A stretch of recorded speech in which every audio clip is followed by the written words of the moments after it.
Hola, en este video vamos a trabajar un repasito sobre los grupos funcionales y las funciones químicas, teniendo en cuenta que vamos a ver el tema de números de oxidación. Entonces, para nosotros poder entender también números de oxidación, debemos tener claro qué son las funciones químicas y qué son los grupos funcionales, debido a que los números de oxidación se basan en unas reglas que hay que seguir, y pues si nos van a nombrar alguno de estos grupos y no tenemos ni idea de cómo se están estructurando estos grupos, pues no vamos a poder comprender los números de oxidación con respecto a las funciones químicas. Por eso vamos a empezar a trabajar y a recordar este concepto, y de manera que ustedes puedan entender más adelante el tema de los números de oxidación. Entonces, ustedes cuando estaban en grado décimo empezaron a trabajar los grupos funcionales y las funciones químicas de la química inorgánica. Esas son las que vamos a ver acá.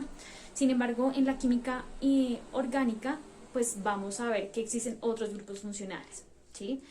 Todavía no los vamos a trabajar, pero sí es importante que ustedes tengan presente que lo que vemos acá son grupos funcionales de la química inorgánica. ¿Listo? Vamos a aclarar primero que nada qué es una función química.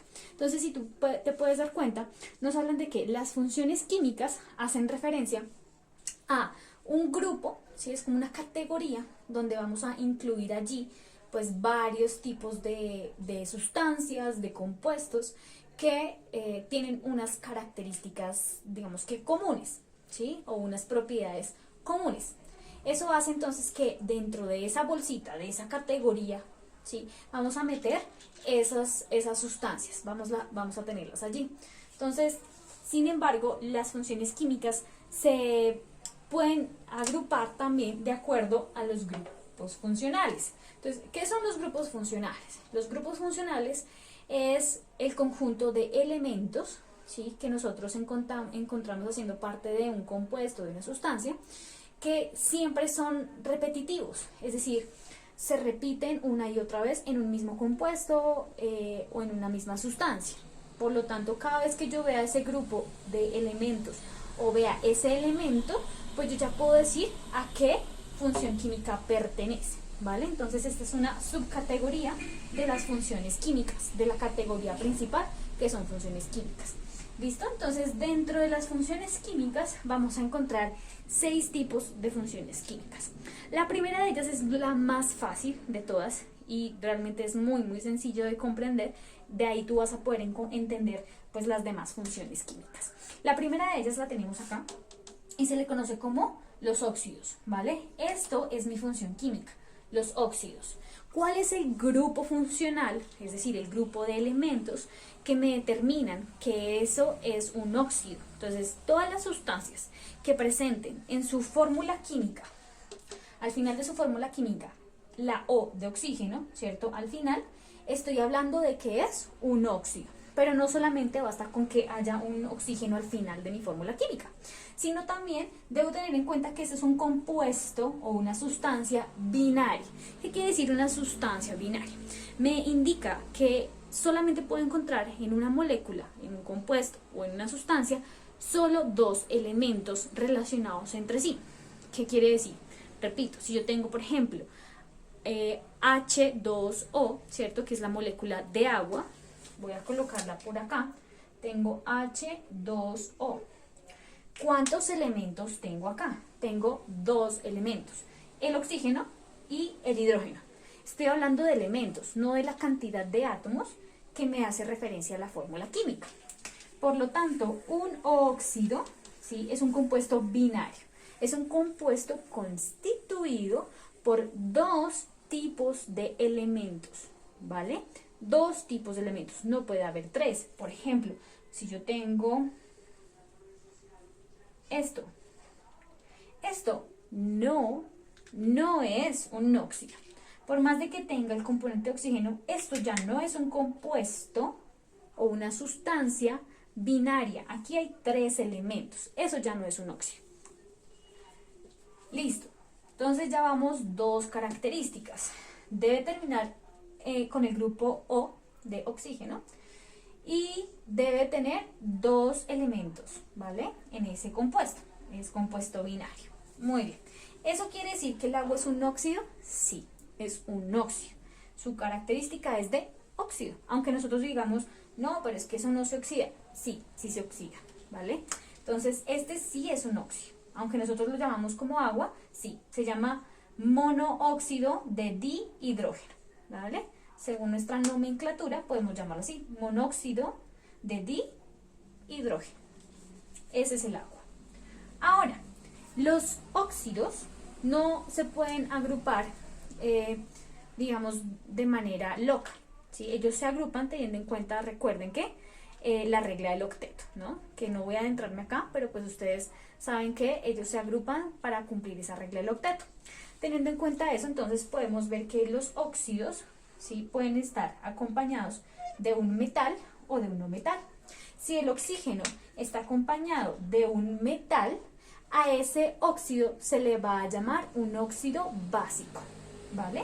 Es un óxido de tipo básico. Pero si por el contrario tenemos un óxido, un oxígeno, que está unido a un no metal, se le llama un óxido ácido o un oxácido, ¿vale? Se le pueden llamar de las dos maneras, óxido ácido o óxido oxácido, ¿vale? Entonces ten presente esto, porque a partir de ello, pues vamos a entender que casi siempre cuando unimos un no metal con algún grupo funcional, estamos hablando de la terminación ácido. Y cuando unimos con un metal, casi siempre esa sustancia, ese compuesto, es una base, ¿ok? Bien, vamos con la segunda función química, ¿vale? Entonces, la segunda función química la denominamos como peróxidos.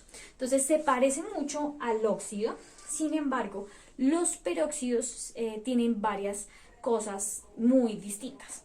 La primera de ellas es que, aunque el oxígeno se encuentra al final de mi fórmula química, ese óxido no está de manera monoatómica, no está compuesta por un solo átomo, sino siempre está de manera diatómica, es decir, es dos oxígenos enlazados entre sí, ¿vale? Entonces un peróxido, siempre que veamos O2, estamos hablando de un peróxido. Pero ojo, siempre y cuando este número 2 no se pueda simplificar, como lo tenemos acá. Por ejemplo, cuando yo no tengo nada acá, ningún subíndice en mi elemento, entonces yo no puedo simplificar 1 y 2, ¿sí? No los podría simplificar. Pero, por ejemplo, si yo tuviese, no sé, un 4 acá, ¿cierto? Yo lo puedo simplificar. Y por lo tanto, esto ya no sería un peróxido, sino eso ya sería un óxido. ¿De qué tipo? Un óxido básico, ¿ok? Entonces debemos tener presente eso. Son siempre compuestos o sustancias químicas que terminan en oxígeno, pero es un oxígeno diatómico, y aparte de que es un oxígeno diatómico, no se puede simplificar, ¿vale? Su fórmula química no se puede simplificar.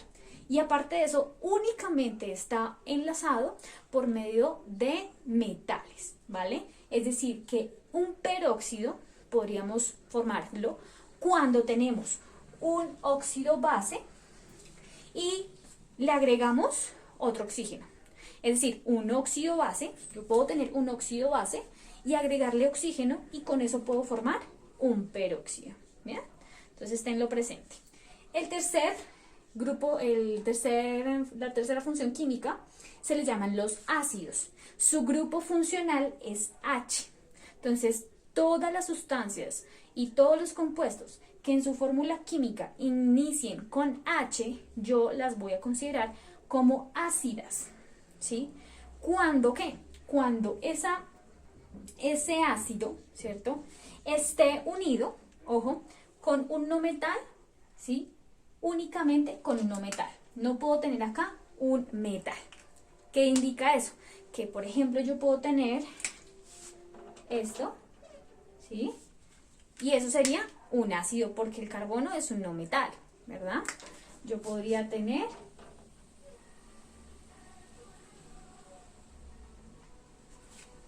esto. Ese también es un ácido. ¿Por qué? Porque el nitrógeno también es un no metal. Entonces, en este caso, yo los ácidos siempre los relaciono con los no metales, igual que pasaba con los óxidos. Óxidos que están unidos a no metales me forman óxidos ácidos o oxácidos. Por lo tanto, ácidos, ¿cierto? Siempre están relacionados con los no metales. Y simplemente cambio el grupo funcional por el que corresponda. En este caso, si voy a hablar de un ácido, pues siempre va a iniciar con el grupo funcional H. ¿Ok? Sin embargo, yo puedo encontrar algunas sustancias o compuestos que terminen con el oxígeno. Es decir, que yo puedo tener un óxido ácido, ¿cierto? Vamos, que es así. Puedo tener un óxido ácido o un oxácido, y a ese oxácido, miren, a este oxácido, yo le agrego hidrógeno y ya formé un ácido.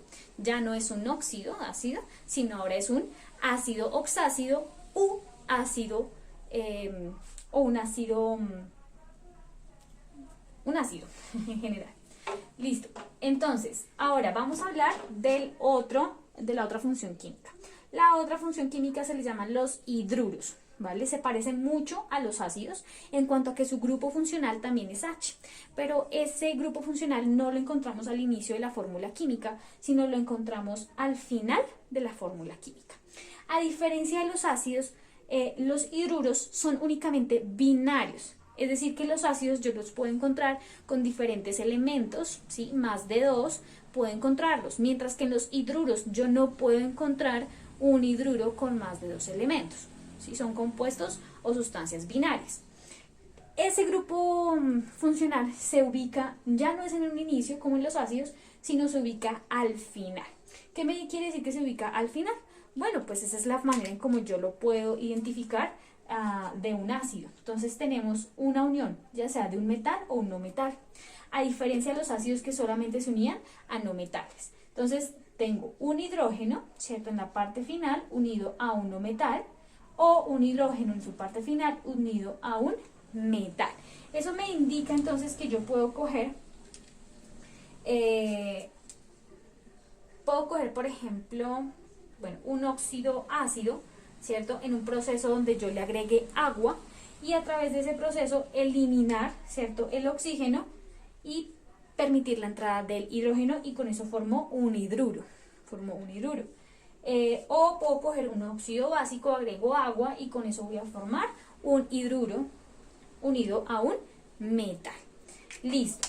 Ahora vamos a pasar a la otra función química, que son los hidróxidos. Entonces, los hidróxidos, a diferencia de los ácidos y de los hidruros, se caracterizan porque su grupo funcional, si lo vemos aquí, miren, no lo vamos a confundir con un hidruro, por ejemplo, porque el hidruro siempre va con su hidrógeno, su grupo funcional solito, nunca va unido a un oxígeno, a diferencia del ácido, que sí podemos encontrar el oxígeno, pero al final. Entonces, siempre el grupo funcional de los hidróxidos es OH, que es el grupo hidroxilo o hidróxido, como lo indica también su nombre del grupo de la función química. Entonces, esto se le llama el hidróxilo o hidróxido, ¿vale? Cualquiera de las dos se le puede denominar a ese grupo funcional. Este hidróxido siempre lo vamos a encontrar unido a un metal, ¿vale? Esa es la característica de los hidróxidos, que siempre va unido a un metal. No vamos a encontrar un hidróxido unido a un metal, siempre es unido a un metal. Por lo tanto, podríamos considerar que los hidróxidos son bases, porque recuerda que siempre unido cualquier grupo funcional con no metal me va a formar un ácido, ¿vale? Cualquier grupo funcional unido a un no metal me forma un ácido. Sin embargo, otros grupos funcionales unidos a un metal me van a formar bases. De esa manera yo voy a poder entonces entender la siguiente función química. Esta función química es la última de la química inorgánica y se le llaman las sales. Entonces, las sales no tienen como tal un grupo funcional como si lo tenían los óxidos, el peróxido, los ácidos hidruros y los hidroxidos. Entonces, en este caso, ¿cómo sabemos que es una sal? Muy fácil, porque no contiene ni hidrógenos, ni oxígeno, ni hidróxidos en la constitución de su fórmula química, sino que es el resultado de la combinación de un ácido con una base. Entonces ya sabemos que los ácidos pueden ser cualquiera de estos que posean una unión con un no metal y que una base es aquella que esté unida con un metal. En este caso, ¿cómo vamos a formar pues las sales? Cuando yo uno, por ejemplo, un hidróxido a un ácido, ¿cierto? Entonces uno un ácido con un hidróxido y me va a formar una sal. ¿Listo? Es el resultado de la unión de dos grupos funcionales. ¿Cómo lo veo yo reflejado en mi fórmula química? Pues porque veo la unión de un metal con un no metal. A diferencia de los hidróxidos, hidruros, ácidos, peróxidos y óxidos, las sales están unidas por enlaces iónicos, no por enlaces covalentes como en las anteriores. Las sales son meramente iónicas, de manera que se comportan como cristales y se disocian fácilmente en sustancias acuosas y únicamente tienen la propiedad de conducir la electricidad en estado de disolución. Nunca las encontramos como conductoras de electricidad en estado sólido, es decir, en forma de cristal. ¿Listo? Tienen también puntos de fusión supremamente altos, lo que hace que no pasen puntos de fusión y ebullición altos, lo que hace que no pasen de estado líquido a estado sólido fácilmente, y tampoco pueden pasar fácilmente de estado sólido a estado líquido. Bien, entonces ya sabemos que una sal es la unión iónica entre un metal y un no metal, ¿vale? Cualquiera de la tabla periódica. En muchos casos podemos encontrar que está al final un oxígeno, es decir, que yo podría coger, ¿verdad? Miren, un óxido ácido o un oxácido y agregarle un metal, y ahí ya me formó una sal.